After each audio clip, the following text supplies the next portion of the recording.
الحمد لله وكفى والصلاة والسلام على محمد المصطفى أما بعد فأعوذ بالله من الشيطان الرجيم بسم الله الرحمن الرحيم قال الله تبارك وتعالى في القرآن المجيد والفرقان الحميد فلا تخشوهم واخشون وفي مقام آخر وخافوني إن كنتم مؤمنين صدق الله العظيم إن الله وملائكته يصلون على النبي يا أيها الذين آمنوا صلوا عليه وسلموا تسليما الصلاة والسلام عليك يا رسول الله الصلاة والسلام عليك يا سيدي يا حبيب الله الصلاة والسلام عليك يا سيدي يا رحمة للعالمين وعلى آلك وأصحابك يا شفيع المذنبين. اللہ کے فضل سے اور اس کی توفیق سے آج ہمیں رمضان المبارک کا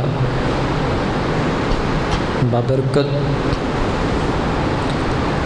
پر مغفرت عشرہ نصیب ہو رہا ہے.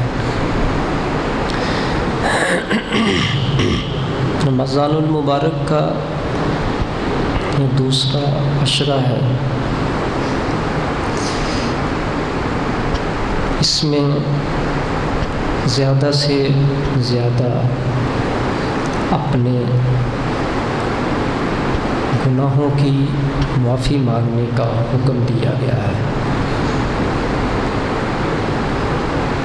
اس کی دعا بھی بتائی گئی ہے استغفر اللہ ربی من کل ذنب واتوب الیہ. اس دعا کو بھی پڑھیں اور آپ سب کی آمین کے ساتھ میں یہ دعا کرتا ہوں اللہ تعالی ہم سب کو اپنی بارگاہ سے مغفرت اور بخشش کا پروانہ نصیب فرمائے.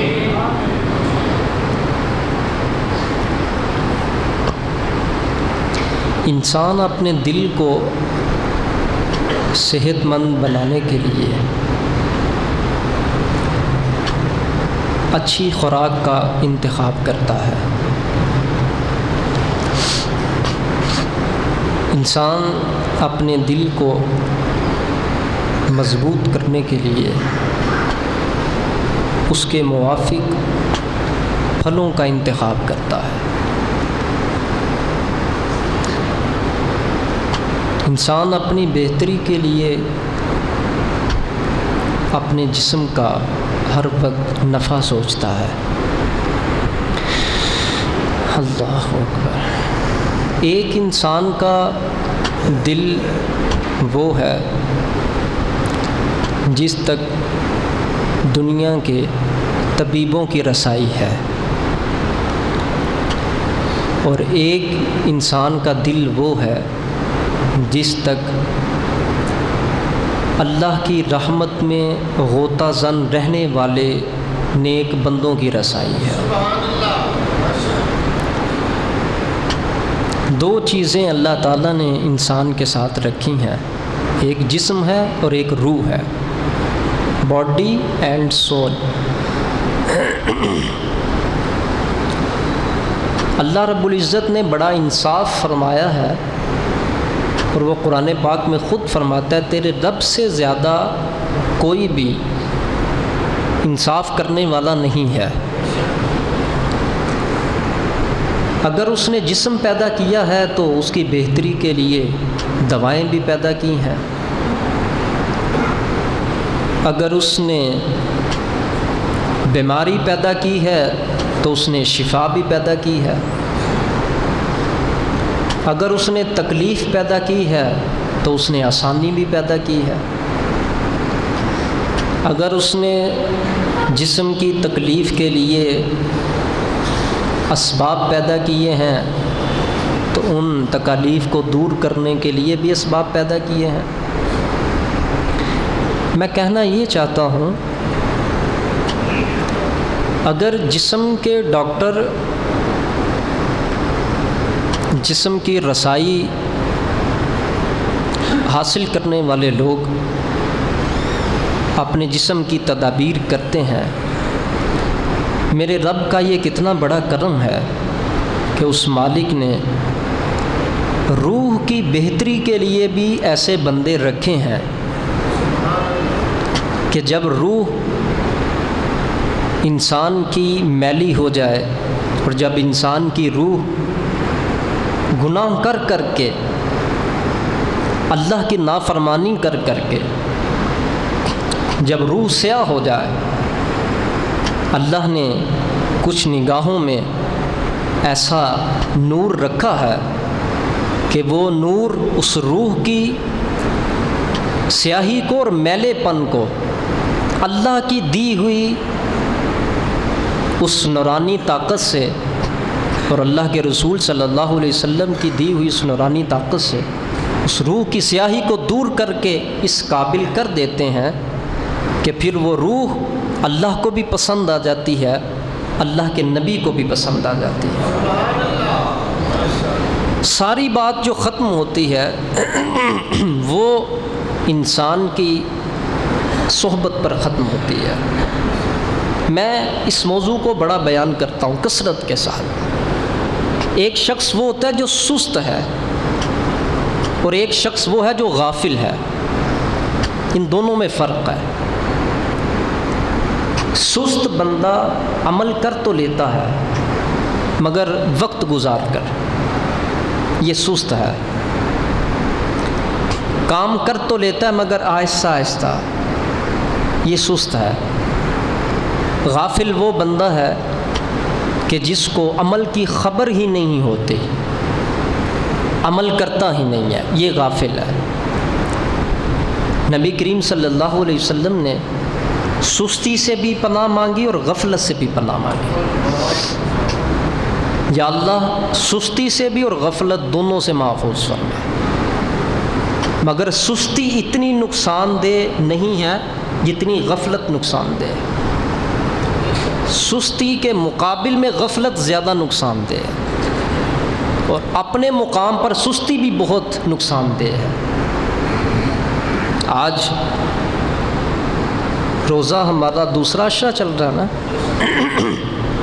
میں ایک بات عرض کر کے موضوع کی طرف آؤں گا، بہت بڑی بات ہے اگر آپ غور کر جائیں تو۔ کنہوں نے آج تک، آج کے دن تک، آج کے لمحے تک سستی سے کام لیا اور کن لوگوں نے اب لمحے تک غفلت سے کام لیا؟ لوگ رمضان المبارک کا ادب اس کو جانتے ہیں کہ گناہ نہ کیا جائے، وہ رمضان المبارک کی بے ادبی کو یہاں سے شروع کرتے ہیں، مگر اپنا اپنا نظریہ ہے، میں یہاں سے نہیں شروع سمجھتا۔ میں اس چیز کو بھی رمضان المبارک کی بے ادبی سمجھتا ہوں جو بندہ رمضان المبارک کے وقت کو ضائع کرتا ہے غیر ضروری کاموں میں، یہ بھی رمضان المبارک کی بے ادبی ہے، یہ احترام نہیں ہے اس کا۔ جو بندہ اس وقت میں بھی غیر ضروری کاموں میں، دن کے اندر آپ نے روزہ بھی رکھا، نماز بھی پڑھی آپ نے، تلاوت قرآن بھی کیا آپ نے، ذکر و اذکار بھی کیا آپ نے، بہت اچھے اعمال ہیں آپ کے، مگر آپ نے اس وقت کے اندر وہ کون سے امور ہیں جن امور کے اندر آپ نے غیر ضروری کام کیے ہیں، یہ بھی رمضان المبارک کی بے ادبی ہے، یہ بھی احترام نہیں ہے اس کا۔ اپنی اپنی سمجھ اور اپنا اپنا مقام ہوتا ہے۔ گناہ تو ہے ہی ہے بے ادبی، اس میں کوئی شک نہیں ہے، مگر ایک وقت مختصر تمہیں دیا گیا، ایام معدودات، رب نے فرمایا یہ چند گنتی کے دن ہے، چند گنتی کے دن ہے۔ جس نے ان گنتی کے دنوں کو بھی روزہ رکھ کے یہ سمجھنا کہ میں رمضان کا پورا احترام کر رہا ہوں، یہ احترام نہیں ہے، یہ تو فرض ہے، یہ عدل ہے، یہ تو تم نے اور میں نے کرنا ہی کرنا ہے۔ ادب اس کو کہتے ہیں کہ انسان اس کے احترام سے باخبر کتنا ہے، انسان اس چیز کے احترام سے کس قدر باہوش ہے، اس کے حواس بیدار ہیں کہ کہیں اس لمحہ کے اندر اور اس وقت کے اندر مجھ سے گناہ نہ ہو، گناہ بھی چھوڑ دیے، غیر ضروری کام نہ مجھ سے ہو۔ اللہ تعالیٰ ہم سب کو یہ مقام نصیب فرمائے۔ آمین کہا کرو، برکت والا وقت ہوتا ہے، یہ مقام اللہ میں نصیب فرمائے۔ دنیا میں مسلمان کے لیے سب سے بڑی دولت کون سی ہے؟ سب سے بڑی دولت، عمل کی بات کر رہا ہوں، ایمان کے بعد، انسان کے پاس سب سے بڑی دولت ایمان کے بعد وہ خدا کا خوف ہے، اللہ سے ڈر جانا ہے۔ ڈر ایک صفت ہے، اللہ نے اس کو پیدا کیا ہے۔ ڈر جانور میں بھی ہے، ڈر انسان میں بھی ہے، ڈر جنات میں بھی ہے، ڈر پرندوں میں بھی ہے، ڈر ملائکہ میں بھی ہے، خوف انبیاء میں بھی ہے، خوف سب میں ہے مگر حالتیں مختلف ہیں۔ جن لوگوں میں کوئی بندہ مجھے بتائے کہ وہ کوئی شخص ایسا ہو جو کہے کہ میرے اندر خوف کی صفت نہیں ہے۔ خوف برا نہیں ہے، ہاں وہ خوف برا ہے جو خدا کے خوف سے متعلق نہ ہو،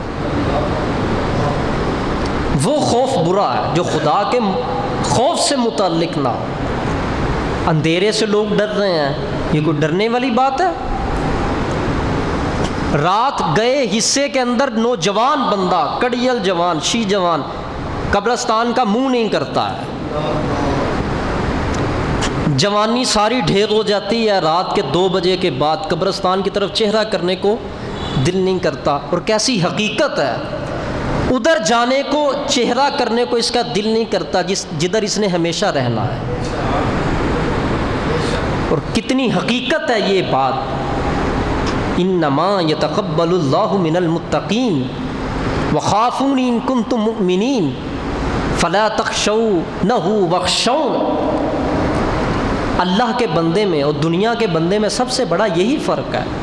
جو دنیا کا بندہ ہوتا ہے وہ پھر سیاہی، رات کی سیاہی سے ڈرتا ہے جس سے ڈرنے کا کوئی موقع و محل ہی نہیں ہے۔ اس سے تو طاقتور وہ گلی میں پھرنے والا کتا ہے جس کو رات کی سیاہی سے خوف نہیں آتا، ڈرتا نہیں ہے۔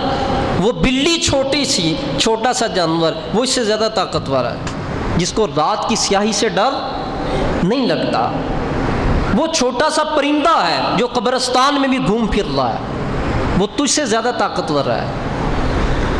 تو یہ بندہ جو رات کی سیاہی سے ڈرے، اور قبرستان ایک جگہ ہے نا، اور وہاں پر بنی ہوئی قبر کی حیثیت اور قبر کی حیت سے ڈرے، یہ کیسا بندہ ہے؟ یہ وہ بندہ ہے جو اللہ سے نہیں ڈرا۔ اور جو بندہ رب سے ڈر جاتا ہے، اللہ کا وعدہ ہے، فرمایا میں سارے خوف اٹھا لیتا ہوں کیونکہ یہ مجھ سے ڈر گیا ہے، اور یہ میری شان کریمی ہے، جو مجھ سے ڈر جائے کائنات کی کسی چیز سے میں ڈرنے نہیں دوں گا اس کو۔ یہ میری شان کریمی ہے، یہ شان رحیمی ہے، یہ شان غفوری ہے، یہ شان رحمانی اور رحیمی ہے۔ جو مجھ سے ڈر جائے پھر میں اس کو کسی سے ڈرنے نہیں دوں گا، وہ پرند ہو، وہ چرند ہو، وہ جانور ہو، وہ حیوانات ہو، وہ جمادات ہو، وہ رات کی سیاہی ہو، وہ قبرستان ہو، وہ کچھ بھی ہو، جس کے دل میں میرا خوف ہے بس پھر میرا ہی ہے، پھر کائنات کی ہر چیز میں کے دل میں اس کا خوف ہے۔ آج کیا معاملہ ہے شیر کو ایک وقت تھا، میں تاریخ کی کتابوں سے بات ثابت کر سکتا ہوں، شیر کو، یہ آپ کی تاریخ ہے کہ شیر کو جنگلوں میں اب بند کیا جانے لگا ہے، ورنہ شیر کو اس انداز میں ان کے حفاظتی جنگلوں میں بند نہیں کیا جاتا تھا۔ اپنی عقل اور اپنا جواب ہے اس بات پر، مگر تاریخ کیا کہتی ہے؟ شیر تب سے بند ہونے لگا ہے جب سے بندہ بے خوف ہو چکا ہے۔ اب یہ انسان نے جب ڈر اور خوف اس میں پیدا ہوا غیر خدا کا، احتیاط اور ہے، خوف اور ہے، ان دونوں میں فرق ہے۔ یہ نہیں کہ شیر سامنے بیٹھا ہے تو اس کے پاس سے جانا ہے، احتیاط یہ ہے کہ راستہ بدل، مگر خوف اور چیز کا نام ہے۔ حضرت سفینہ رضی اللہ تعالیٰ عنہ حضور کے صحابی ہیں نا، جس وقت وہ ایک جنگل میں جا رہے تھے تو شیر آیا اور یوں دھاڑنے لگا، تو آپ نے اس کو پتہ کیا فرمایا؟ آج ہمارے سامنے جانور ہو تو ہماری حالت کیا ہوتی ہے؟ آپ نے شیر کو پتہ کیا فرمایا؟ آپ نے فرمایا انا غلام محمد، خبردار میں محمد مصطفیٰ کو ماننے والا ہوں، میں ان کا غلام ہوں۔ یہ کیسی عجیب محبت ہے کہ سامنے جانور ہو تو وہاں بھی غلامی مصطفیٰ کا حوالہ ہے، سامنے خوف ہو تو وہاں بھی غلامی مصطفیٰ کا حوالہ ہے، قبر میں منکر نکیر ہوں تو حضرت سیدنا ابو بکر صدیق اور عمر فاروق کہتے ہیں یا رسول اللہ ہمیں اس بات کی وجہ سے ڈر نہیں ہے، جیسے ہم آج آپ کے غلام ہیں، ہم قبر میں بھی یہ آپ کے غلام ہیں تو ہمیں کوئی ڈر نہیں ہے۔ مگر غلامی مصطفیٰ، غلامی محمد صلی اللہ علیہ وسلم، یہ ایک مقام ہے جہاں پر جا کر پھر یہ صفت ملتی ہے انسان کو۔ تو بات یہ کر رہا ہوں، خوف سب میں موجود ہے، سب کے اندر خوف موجود ہے، مگر وہ لوگ جن میں خدا کا خوف نہیں، ان میں سب کا خوف ہے، اور جن میں خدا کا خوف ہے ان میں سے خدا کے علاوہ کسی کا خوف نہیں ہے۔ انسان نے اپنا سٹیٹس خود گرایا ہے، انسان نے اپنا مقام خود گرایا ہے، انسان نے اپنی زندگی کا زاویہ خود بدلا ہے۔ جب اس نے فطرت کو اپنے ذہن سے تبدیل کیا تو پھر اللہ نے فرمایا میری فطرت کو تو نے بدلا، اب تجھے پوری زندگی سکھ نہیں آئے گا، پھر اب تجھے پوری زندگی سکھ نہیں آئے گا۔ اگر فطرت کو فطرت رہنے دیتا تو تجھے دکھ نہ آتا، تو نے فطرت کو بدلا تو اب تجھ سے ہم نے دکھ تیرے اوپر مسلط کر دیا ہے، اب سکھ تو نے خود اپنے ہاتھ سے قتل کر دیا ہے۔ میں اس ساری گفتگو سے آپ کو کہنا کیا چاہتا ہوں، میں نے قرآن پاک کی 2 آیات پڑھی، آج بندہ بندے سے ڈرتا ہے۔ یہ نظریہ موجود تھا تو رب نے ہمیں مخاطب کیا نا، یہ نظریہ موجود تھا تو رب نے پھر مجھے مخاطب کیا نا، پھر فلا تخشونہ واخشون، اے لوگوں بندوں سے کیوں ڈرتے ہو، خدا سے کیوں نہیں ڈرتے؟ کیوں نہیں خدا سے ڈرتے؟ لوگوں سے کیوں ڈرتے ہو، مجھ سے کیوں نہیں ڈرتے؟ آج 95% گناہ، 95% گناہ بندہ بندے کی وجہ سے کر رہا ہے۔ چھوٹی سی مثال دیتا ہوں آپ کو، آج چہرے کے اوپر داڑھی کیوں بھاری لگتی ہے؟ جواب آپ کے پاس ہے۔ آج محفل کے اندر بیٹھے ہوئے ہمیں برتن پوچھتے ہوئے شرم کیوں آتی ہے؟ جواب آپ کے پاس ہے۔ آج 10 بندے اکٹھے ہو جائیں اور سنت مصطفیٰ پر عمل کرتے ہوئے جھجک کیوں آتی ہے؟ جواب آپ کے پاس ہے۔ آج سر کے اوپر امامہ باندھتے ہوئے کس مصیبت نے روکا ہوا ہے ہمیں؟ کس چیز نے روکا ہوا ہے ہمیں؟ کون سی چیز آڑ ہے جو مجھے داڑھی نہیں رکھنے دیتی؟ کون سی چیز آڑ ہے جو مجھے حضور کی سنتوں پر عمل نہیں کرنے دیتی؟ کون سی چیز آڑ ہے جو مجھے نماز نہیں پڑھنے دیتی، جو مجھے حیا نہیں اپنانے دیتی؟ جو میرے کان صاف نہیں ہونے دیتی، جو میری نگاہ کو پاک نہیں ہونے دیتی، میرے دل کو ڈرنے نہیں دیتی، وہ کون سی چیز ہے؟ وہ بندہ بندے کے لیے ہے آڑ۔ بندہ بندے کو دیکھ کر آج اپنی عزت کی خاطر داڑھی کٹواتا ہے۔ تو نے رب کے اصول کو بدلا عزت لینے کے لیے، تو رب نے ہمیشہ کے لیے بے عزتی مسلط کر دی۔ تو نے اللہ کی نافرمانی کی بندوں کے ہاں عزت لینے کے لیے، رب نے صفے ملائکہ سے تیری عزت کا پتہ کاٹ دیا ہے۔ تو نے اپنا مقام لینے کے لیے، تو نے رب کو ناراض کیا، حضور کی سنت کو پامال کیا، تو رب نے اپنے چاہنے والے اور مقبولین کے اندر سے تیرا نام ختم کر دیا۔ وَإِذَا قِيلَ لَهُ اتَّقِ اللَّهَ أَخَذَتْهُ الْعِزَّةُ بِالْإِثْمِ فَحَسْبُهُ جَهَنَّمُ، جب کہا جائے ان لوگوں کو ڈر جاؤ اللہ سے، تو وہ کیا کہتے ہیں؟ کہتے ہیں ہمیں عزت پکڑتی ہے گناہ کرنے کے لیے، ہم عزت تب پا سکتے ہیں جب گناہ کریں، گناہ نہ کریں تو عزت رہتی نہیں ہے۔ دیکھو اس آیت کے مصداق کے اندر، میں بھی اور آپ سب بھی دیکھیں کون کون بندہ اس میں شامل ہے، اور اس کا نتیجہ رب سے پوچھو۔ یہ کتنی حماقت والی بات ہے۔ زمین کس کی ہے؟ خدا کی۔ آسمان کس کا ہے؟ خدا کا۔ اناج کس کا ہے؟ خدا کا۔ تو قانون بندے کا کیسے ہو سکتا ہے؟ کامیابی کا قانون بھی بندہ خود پیدا کیے ہوئے ہے، اور ناکامی کا قانون بھی بندہ خود پیدا کیے ہوئے ہے۔ کھاتے خدا کا ہو اور کامیابی کا قانون اپنا ہے، کھاتے خدا کا ہے اور ناکامی کے اصول میں نے اپنے وضع کیے ہوئے ہیں۔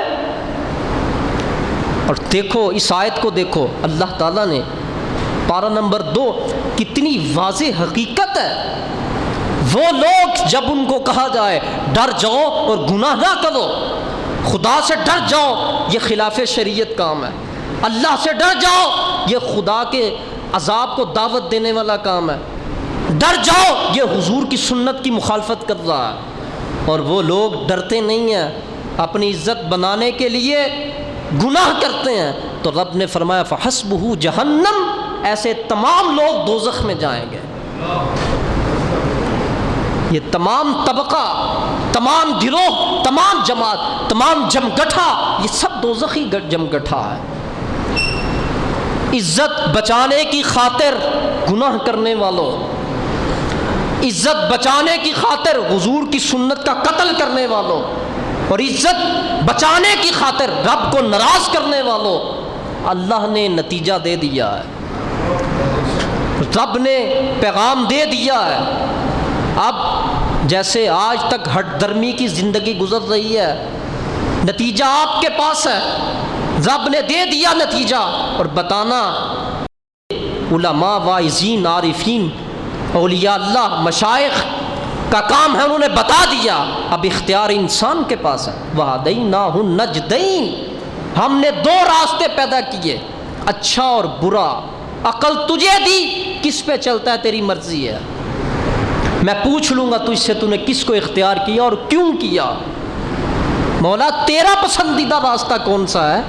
پیدا تو نے دونوں کیے ہیں۔ فرمایا میرا وہی پسندیدہ راستہ ہے جو راستہ مصطفیٰ ہے،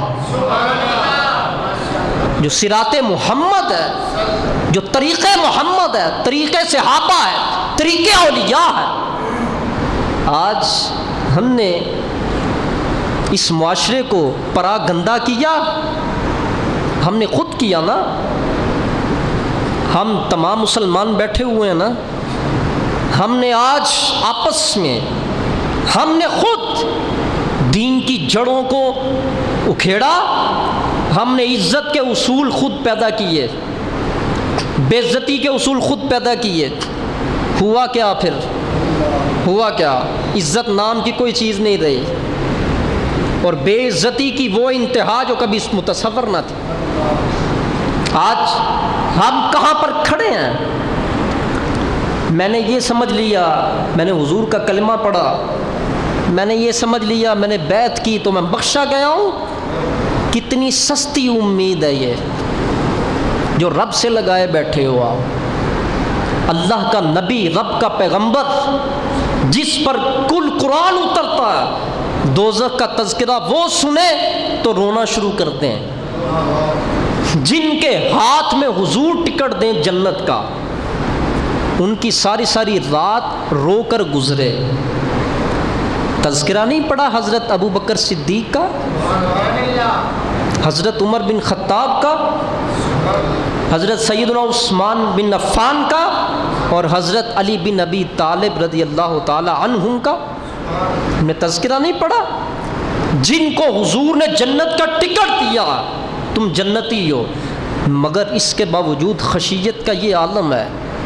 حضرت ابو بکر صدیق کے پاس ایک غلام زمانہ جاہلیت میں اس نے کہانت کی تھی، نجومی پن، مسلمان ہو چکا، اس کو پیسے اس وقت ملے، اس نے لا کر اس کا کچھ کھانا لا کر حضرت ابو بکر صدیق کی رضی اللہ تعالیٰ عنہ کی بارگاہ میں رکھا۔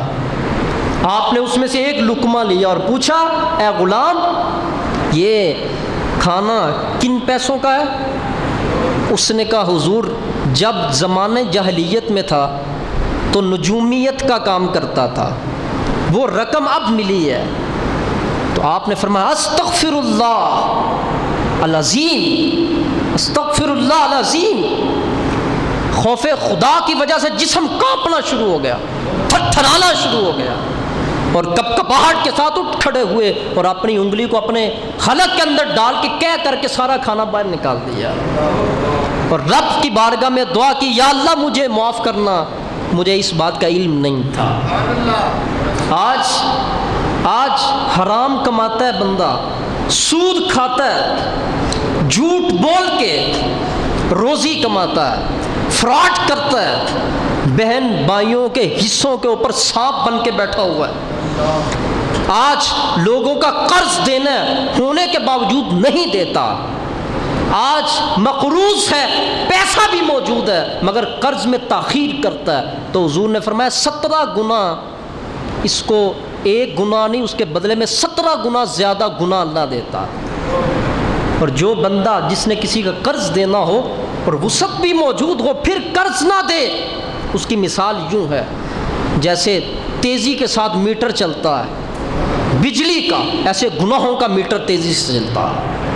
آج ہم مسلمانوں کو تنگ نہیں کرتے ہیں، پیسہ موجود ہے قرض نہیں دیتے، پیسہ موجود ہے حق نہیں دیتے، پیسہ موجود ہے بہنوں کے حصے نہیں دیتے، پیسہ موجود ہے بھائیوں کے حصے نہیں دیتے ہم۔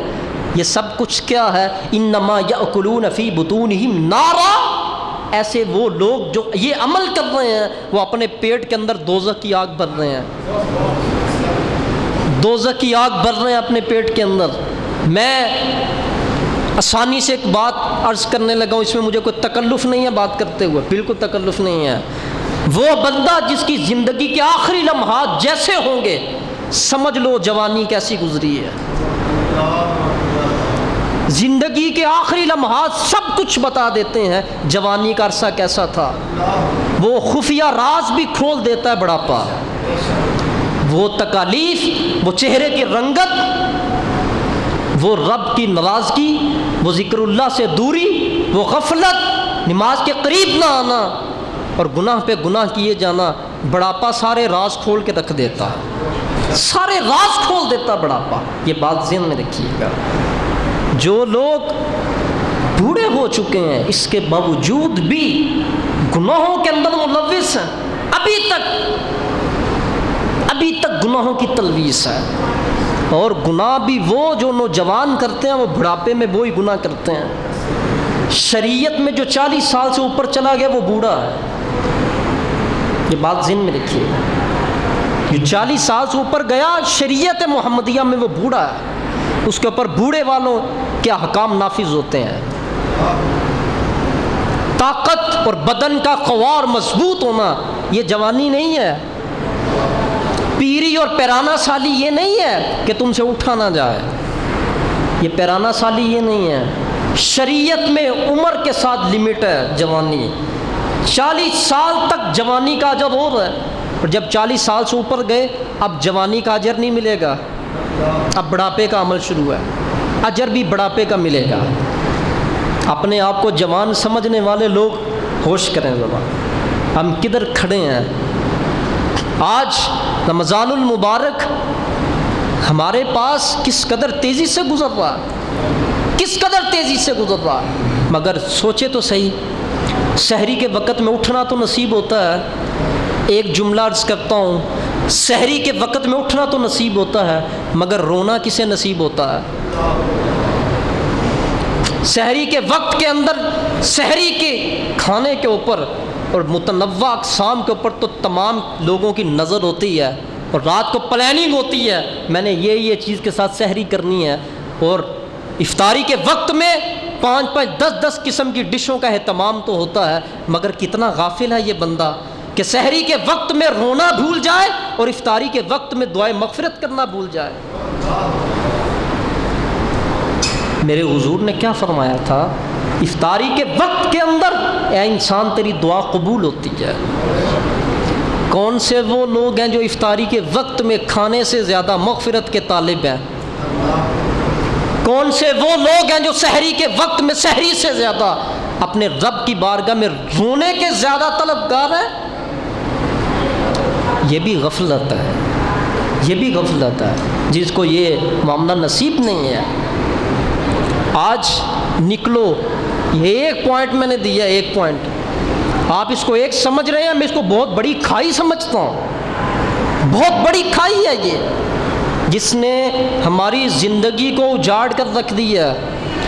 آئندہ کے بعد یہ اصول اپنے ذہن میں بٹھا لیں، عزت کی وجہ سے گناہ نہ کرنا، ورنہ جس وقت بندہ اپنی عزت بچانے کے لیے گناہ کرتا ہے وہ اپنی بے عزتی کی ابتدا کر رہا۔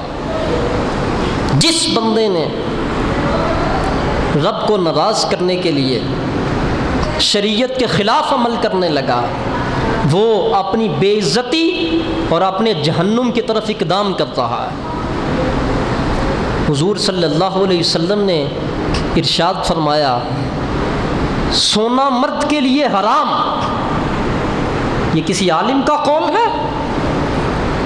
کسی پیر فقیر شاعر کی بات ہے؟ یہ شارع شریعت کی بات ہے۔ سونا مرد کے لیے حرام۔ ہماری عزت نہیں بچتی شادی میں مرد کو سونا پہنانے سے؟ جب تک ہم داماد کو سونے کی انگوٹھی نہیں پہناتے عزت نہیں بچتی۔ کیسی عزت کا معیار ہے؟ اور یہ وہ لوگ ہیں جن کا ذکر قرآن نے کر دیا، اخذتہ العزت بالاسم، جنہوں نے عزت بچانے کے لیے گناہ کیا، فحسبہ جہنم، ان کے لیے دنیا بھی دوزخ آخرت بھی دوزخ۔ عزت نہیں بچتی تو لاکھوں روپے کا جہیز دیتے ہیں، اور جہیز لینے کے لیے زبانیں لمبی کی ہوئی ہیں۔ آج کسی کی بیٹی کا گھر آنا یہ محض قبول نہیں ہے جب تک مال کے ٹرک ہمارے گھروں میں نہیں آئیں گے۔ یہ کیا ہے؟ یہ مسلمان نے بربادی پیدا نہیں کی کیا؟ جب تک بیٹی تو دو گے، پہلے یہ بتاؤ ساتھ کیا دو گے؟ یہ کس نے پیدا کیا ماحول؟ مسلمان نے۔ آج جب ہم نے شریعت کو بدلا تو بات یہ ذہن میں رکھو، پھر ہماری عقل کے طور پور گھوم گئے ہیں، طور پور گھوم گئے ہماری عقل کے۔ یہ جو مصیبت ہم پر آئی نا، اور یہ مصیبت اب نہیں ہے، اب نہیں ہے یہ مصیبت، اب مصیبت کا خوف ہے، اور یہ مصیبت کا خوف تبھی نکلے گا جب خدا کا خوف اندر آئے گا۔ مصیبت کا خوف تبھی نکلتا ہے جب خدا کا خوف آتا ہے، اور رب سے ڈرنے والے لوگوں کا مقام کیا ہے؟ رب سے ڈر جانے والے لوگوں کا اللہ کے ہاں ان کا اجر کیا ہے، ان کی عزت کیا ہے؟ 50 سال ہو گئے، 60 سال ہو گئے، 70 سال ہو گئے، ایک بندہ کھڑا ہو جائے، صرف ایک، مجھے وہ بتا دے جو اس نے اپنی عزت کے لیے کیا اپنے گھر میں، جو اس نے اپنی عزت کے لیے کیا اپنے دوستوں میں، جو اس نے اپنی عزت کے لیے کیا اپنے رشتہ داروں میں، اس کو مطلوبہ عزت مل گئی؟ ایک بندہ بتا، زیادہ کی بات نہیں کرتا ہوں۔ کیوں نہ ملی؟ کیونکہ تم نے وہ عزت چاہی جو اللہ کے ہاں عزت نہ تھی۔ آؤ ان لوگوں کو دیکھو جنہوں نے اس عزت کی پرواہ نہ کی جو لوگ عزت دیتے تھے، انہوں نے اس عزت کی پرواہ کی جو عزت خدا دیتا ہے۔ تو جب انہوں نے اس کی پرواہ کی، رب نے 24 گھنٹے ان کے درباروں پر روشنی کے دیے جلا دیے۔ آج فاذکرونی اذکرکم، رب نے بدلے میں کتنا بڑا انعام دیا ہے۔ تم میرا ذکر کرو، میں بدلے میں تمہارا ذکر کروں گا۔ اے بندے تجھے قبول نہیں؟ تیرا ذکر فانی ہے اور میرا ذکر باقی ہے۔ تیرے ذکر میں فنا ہے، میرے ذکر میں دوام ہے۔ تو فانی ہے، میں دائمی ہوں، ازلی ہوں، ابدی ہوں، باقی ہوں۔ آج اتنی صدیاں گزر چکی، حضور کے صحابہ کا ذکر آج بھی باقی ہے۔ آپ میں سے کس نے دیکھا حضرت ابوبکر صدیق کو؟ کس نے دیکھا حضرت عمر فاروق، عثمان غنی، مولا علی اور دیگر صحابہ کو کس نے دیکھا ہے؟ دیکھا نہیں، ذکر سے دیکھا ہے۔ کس وجہ سے؟ انہوں نے ذکر خدا کا کیا۔ آج 1500 سال بیتنے والے ہیں، رب نے آج نہ صرف ان کا ذکر باقی رکھا، آج اللہ نے ان کی فکریں بھی باقی رکھی ہیں۔ ہر بندہ اپنی بقا کے لیے کوشش کرتا ہے اور 5 مرلے کی فیکٹری بناتا ہے اپنی بقا کے لیے۔ یہ فیکٹری تیری باقی نہیں رہنی۔ آج تو نے اپنی بقا کے لیے اپنی اولاد کو انجینئرنگ سکھائی اور اپنی سیٹ پہ بٹھایا، یہ باقی نہیں رہنا، یہ ختم ہو جائے گا۔ آج ہم نے داؤ دھپے سکھائے کاروبار کے، 1 روپے کا بھی خسارہ نہ ہو، یہ معاملہ تیرے کام نہیں آنا۔ تیرے کام کیا آنا ہے؟ سکھا اپنی اولاد کو۔ حضور نے فرمایا 3 چیزیں دو اپنی اولاد کو۔ کس باپ نے اپنی اولاد کو 3 چیزیں دی ہیں؟ آج ہم تنگ کیوں ہیں؟ تنگ اس وجہ سے ہیں ہم نے خوشحالی چاہی نہیں ہے۔ تنگ اس وجہ سے ہیں جنہوں نے تنگیاں دور کرنی تھیں ہم نے ان سے منہ موڑ لیا۔ میرے آقا نے فرمایا اپنی اولاد کو 3 چیزیں دو۔ نمبر 1، ان کو تلاوت قرآن کا تحفہ دو، ان کو میری محبت دو، اور ان کو میری اہل بیت کی محبت دو۔ یہ 3 تحفے کس شخص نے اپنی اولاد کو دیے ہیں؟ یہ سوال ہے میرا۔ 70 سال عمر گزر چکی ہے، ایسے ایسے لوگ موجود ہیں اللہ یعوذ باللہ تعالیٰ ان کی زبان پر قرآن جاری نہیں ہوتا، وہ قرآن پڑھ نہیں سکتے۔ نوجوان ایسے ہیں جو قرآن کی تلاوت نہیں کر سکتے اور کہتے ہیں بسم اللہ سے قرآن پڑھ لوں، بسم اللہ سے قرآن پڑھ لوں۔ بسم اللہ سے قرآن نہ پڑھ، بسم اللہ سے قرآن شروع کر اور والناس کی سین تک پڑھنے کا ارادہ کر، پھر دیکھ رب تیری زبان پہ بھی قرآن جاری کرے گا اور رب قرآن کی فکر تیرے دل کے اندر بھی جاری فرما دے گا۔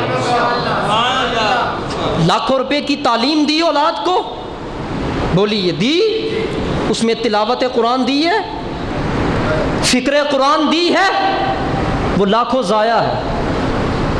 وہ لاکھوں اپنے آپ سے پوچھو تم نے کیسے کمایا؟ ہزاروں روپیہ بچے کی فیس دے رہے ہو، بنا کیا رہے ہو؟ جو بن رہا ہے اس کے نتیجے پہ غور ہے؟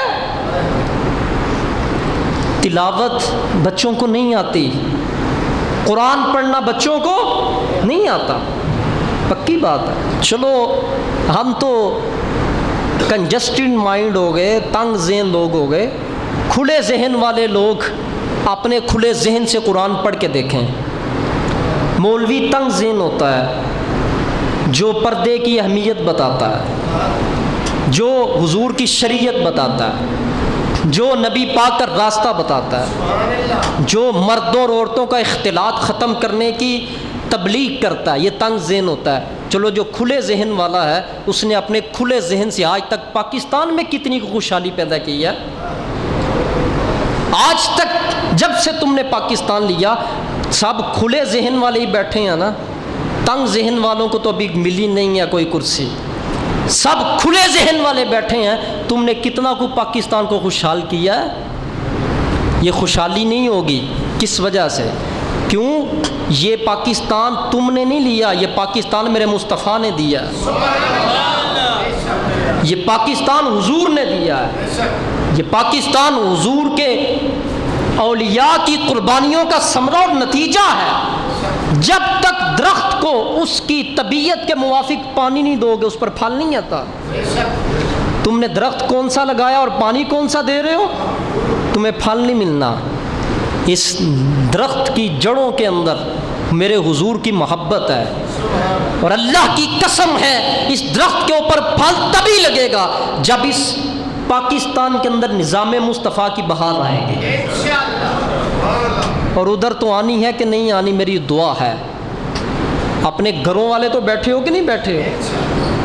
5 بچے ہیں تو تم حاکم ہو، 7 بچے ہیں تو آپ حاکم ہو۔ اپنے گھروں میں نظام مصطفیٰ نافذ کرو۔ ایک وعدہ مجھ سے بھی لے جاؤ، ایک وعدہ میں خود کرتا ہوں اس منبر پر بیٹھ کر، وہ یہ ہے، مصیبتیں تکالیف سنت مصطفیٰ پر عمل نہ کرنے کی وجہ سے ہیں۔ آپ میرے پاس آ کر 1 گھنٹہ بیٹھیں، کون کہتا ہے کہ میں تنگ دست ہوں؟ میں آپ کو بتاؤں گا آپ اپنے 1 دن کے اندر کتنا پیسہ شریعت کے خلاف آپ ضائع کرتے ہیں۔ میں آپ کو بتاؤں گا آپ 1 مہینے کے اندر اپنا کتنا بچت دے کر گناہ لیتے ہیں۔ تو پھر وہ بندہ عقل مند ہے جو پیسہ دے کے گناہ لے؟ وہ بندہ عقل مند ہے کہ جو اپنی تنگ دستی کی شکایت کرے؟ پھر میں آپ کی بات مانوں یا اپنے رب کی بات مانوں؟ لا یکلف اللہ نفسا الا وسعها۔ رب فرماتا ہے میں تکلیف اتنی ڈالتا ہوں جتنی کسی کے کندھوں میں اٹھانے کی ہمت ہوتی ہے۔ آج میرا بجٹ کم ہے، آمدن کم ہے اور اخراجات زیادہ ہیں، یہی شکایت ہے نا؟ تو پھر تمہاری یہ شکایت ہے تو رب کے قرآن کی آیت کا میں کیا مطلب سمجھوں؟ پھر اس نے پھر تمہیں تکلیف دی ہے نا، پھر اخراجات تم پر زیادہ کر دیے اور تمہیں آمدن کم دی ہے۔ فرمایا تیرا رب بڑا عادل ہے، بڑا عادل کرنے والا۔ نحن قسمنا بینہم معیشتہم، میں نے تقسیم کیا تیرے درمیان تیری معیشت، اخراجات تو نے خود بڑھائے ہیں اور فضول کاموں میں بڑھائے ہیں۔ آج ایک غریب بندہ نا، غریب بندہ وہ مانگنے آتے ہیں، زکوٰۃ مانگنے آتے ہیں، صدقات مانگنے آتے ہیں، دماغ کام کرے تو ہم کچھ سوچیں نا، دماغ تو کام نہیں کرتا۔ کس وجہ سے؟ گناہ بہت زیادہ ہیں، بہت زیادہ ہیں۔ عقل نور اور فہم نور کا دروازہ بند ہے، اور جو لوگ پیسہ دے کر کے اپنی تنگ دستی کی شکایت کریں وہ اپنی جہالت سے بھی جاہل ہیں۔ جو لوگ گناہ کے اندر پیسہ خرچ کرتے ہیں اور کہتے ہیں میں تنگ دست ہوں، میں عرض یہ کر سکتا ہوں اگر تم 1 دن کا 500 روپیہ بھی کماتے ہو نا تو تمہارا ضرور 50 یا 100 روپیہ گناہوں میں بھی خرچ ہو رہا ہے۔ آپ جا کر غور کریں، ذرا جا کر غور کریں۔ اگر میں 20,000 کماتا ہوں، میں 30,000 کماتا ہوں، اس میں سے میرا 10% ضرور پیسہ شریعت کی مخالفت میں جا رہا ہے اور عزت کی برتری میں جا رہا ہے۔ برتری لینی ہے عزت کی اور مخالفت کرنی ہے شریعت کی، اور تنگ دستی کا ہم جو ہے وہ رونا لوگوں کے سامنے روتے ہیں۔ یہی تو اسلام کا اصول ہے جس پر میں بات ختم کرنے چلا ہوں۔ زن ولا توزن، اپنا احتساب کرو اس سے پہلے کہ تمہارا احتساب کیا جائے۔ ہر بندہ اپنے گھر میں خوشحال رہ سکتا ہے، ہر بندہ رہ سکتا ہے، بس سوچ اسلام کے مطابق بنانے کی ضرورت ہے۔ رمضان المبارک کا اگلا جمعہ جب آئے گا تو اکثر حصہ رمضان المبارک کا گزر چکا ہوگا، ابھی بھی وقت ہے۔ سحری کے وقت میں رونا سیکھیں، افطاری کے وقت میں گناہوں کی معافی مانگنا سیکھیں، اور اپنے گناہوں کا احتساب ڈیلی کریں، ہر روز کریں، ہر روز کریں، ہر روز کریں۔ یہی آپ کی قوت ہے، یہی آپ کی دولت ہے اور یہی آپ کی ترقی ہے۔ اللہ رب العزت ہم سب کو اعمال خیر کی توفیق نصیب فرمائے۔ وما علینا الا البلاغ۔